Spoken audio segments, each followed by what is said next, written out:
একজন এমপি প্রার্থী তার প্রধান ব্যক্তি হলো প্রধান নির্বাচনী এজেন্ট।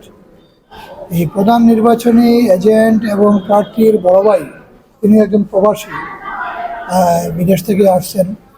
ওনারা এই ভোটের কার্যক্রম শেষ করে বাড়ি ফিরছেন, এর মধ্যে রাস্তার মধ্যে অতর্কিতভাবে হামলা।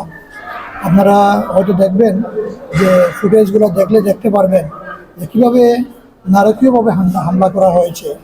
সেখানে আমাদের প্রধান এজেন্ট যিনি আছেন তিনি মৌলানা আব্দুর রহমান এবং তিনি জেলা মৌলভীবাজার জামাতের নায়েবে আমির, অত্যন্ত সজ্জন ব্যক্তি এবং তিনি গত উপজেলা নির্বাচনে নির্বাচন করেছিলেন, অল্প ভোটের কারণে পাশ করতে পারেন নাই।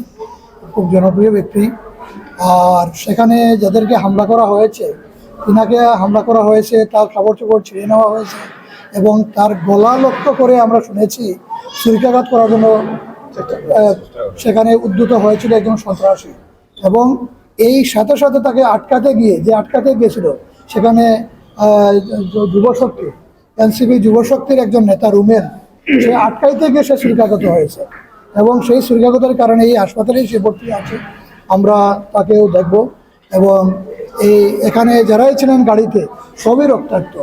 সবচেয়ে দুঃখজনক বিষয় হলো যিনি সেখানকার এমপি প্রার্থী ধানের শীষের, তার নেতৃত্বে এই ঘটনা ঘটেছে এবং তিনি প্রথমেই গাড়িতে লাথি মেরে শুরু করে দিয়েছেন এবং এরপরে গাড়ি ভাঙচুর এবং অতর্কিত হামলা, এই সমস্ত বিষয়গুলো তো আসলে সুষ্ঠু নির্বাচনের জন্য আমরা বিশ্বাস করি এটা একটা বড় ধরনের প্রতিবন্ধকতা এবং হুমকি। এবং এই ধরনের ঘটনা যদি ঘটতে থাকে তাহলে সাধারণ মানুষ তাদের ভোট তারা কীভাবে প্রদান করবে, ভোটাধিকার কীভাবে প্রদান করবে?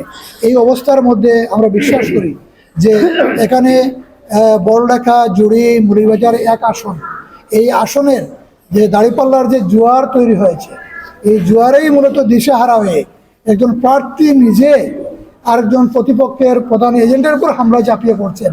এটা মানে কতটুকু ন্যাক্কারজনক এবং কতটুকু বেসামাল হলে এই ঘটনা ঘটে তারই প্রমাণ। আমরা আশাবাদী সেখানকার জনগণ, ভোটাররা অত্যন্ত শক্ত এবং শান্তশিষ্ট এখনও আছে। তবে যদি ভিন্ন ধরনের কোনো চিত্র তৈরি করার চেষ্টা করা হয়, কোনো ধরনের কেন্দ্রতে মামলা করার চেষ্টা করা হয়, জনগণই তার জবাব দিবে এবং উপযুক্ত জবাবের মধ্য দিয়ে দাঁড়িপাল্লার বিজয়ী সেখানে নিশ্চিত হয়ে আসবে ইনশাআল্লাহ। আমরা দেশবাসীকে এটাই আশ্বস্ত করতে পারি যে মামলা ভয়ভীতি দেখিয়ে কোনো ভোটারকে তার ভোট প্রয়োগ থেকে বিরত রাখা যাবে না এবং সেখানে সবাই তাদের দীর্ঘদিনের প্রতীক্ষিত যে ভোট, এই ভোট উৎসবে সবাই অংশগ্রহণ করবে এবং নির্বিঘ্নে ভোট দেবে, এটা আমরা আশা করছি। প্রশাসনের সেই ভূমিকা আমরা সেখানে রহস্যজনক বলে মনে হয়েছে যে এই ধরনের ঘটনা ঘটার পরপরই আমাদের পক্ষ থেকে সেখানে সুনির্দিষ্ট মামলা নিয়ে যাওয়া হয়েছে, কিন্তু প্রশাসন সেই মামলা নিতে বিলম্ব করছিলেন।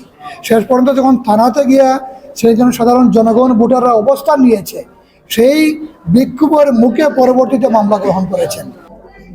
ওনারা আমাদের গাড়ি আটকে আমাদের গাড়ি ভাঙচুর করে এবং আমাদের উপর অতর্কিত হামলা করে এবং মৌলভীবাজার এক আসনের সংসদ সদস্য পদপ্রার্থী নাসিরউদ্দিন মিটু আমাকে ধারালো চাকু দিয়ে কয়েকটা উপর্যুপরি কূপ মারে আমার পিঠের মেরুদণ্ডের পাশ দিয়ে।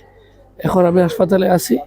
আর যারা এরকম সন্ত্রাসী আচরণ করে, আমার মনে হয় তারা জনসেবা করার কোনো অধিকার রাখে না এই দেশে।